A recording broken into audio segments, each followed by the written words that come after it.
Courtney Love learning, perhaps the hard way, that what you say on Twitter can land you in court. She's been charged with defamation in the very first libel trial involving Twitter, that particular social medium. ABC's Nick Watt has the latest on this groundbreaking case. Courtney Love is a lot of things. Guitar goddess, rock and roll rascal, and widow of Kurt Cobain, arguably the greatest grunger of them all.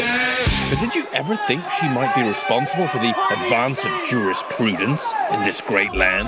The Courtney Love Twitter lawsuit is monumental because the judge has now determined that tweeting in California can potentially give rise to liability under the theory of defamation. Because for the first time, a Twitter war has wound up in court. Love is in the dock, libel is the charge, or twibel, as this has now been dubbed.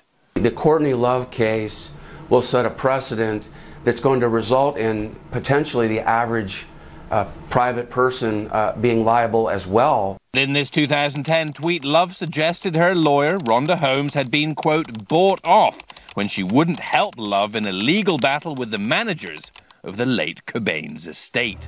Love claims it was merely an opinion, that the internet is full of hyperbole and exaggeration, and she thought she was only tweeting it to two people, not to the world.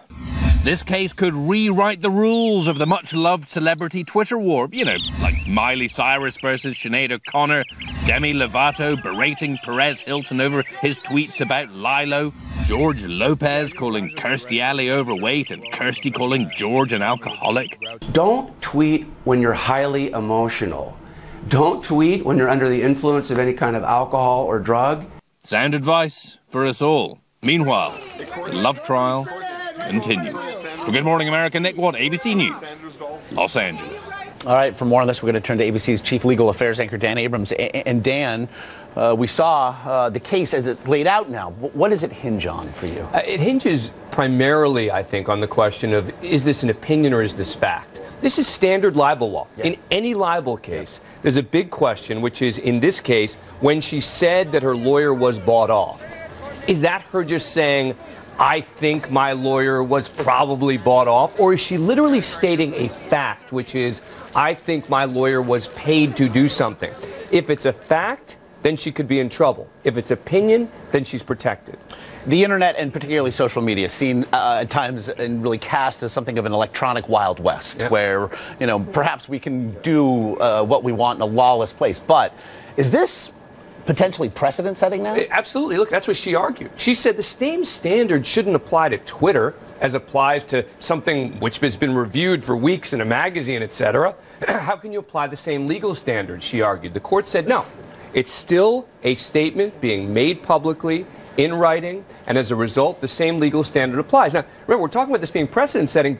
She'd been sued before by somebody else, and she settled, so she almost became precedent-setting on a previous occasion. This is just a reminder that the Courtney Loves of the world have to be very careful on Twitter. It is not, even though she says she thought it was just going out to two people, it doesn't. Yeah. It goes out to a lot more, and in this case, the same legal standards apply, and I think that's going to be the way it's going to be ruled across the board. Lessons for all of us to learn. And Dan, once it's out there, it's always out there. It's out there. When people feel that they can delete it. Exactly. And it's gone. It's like, no. And you can go find all the deleted tweets as well.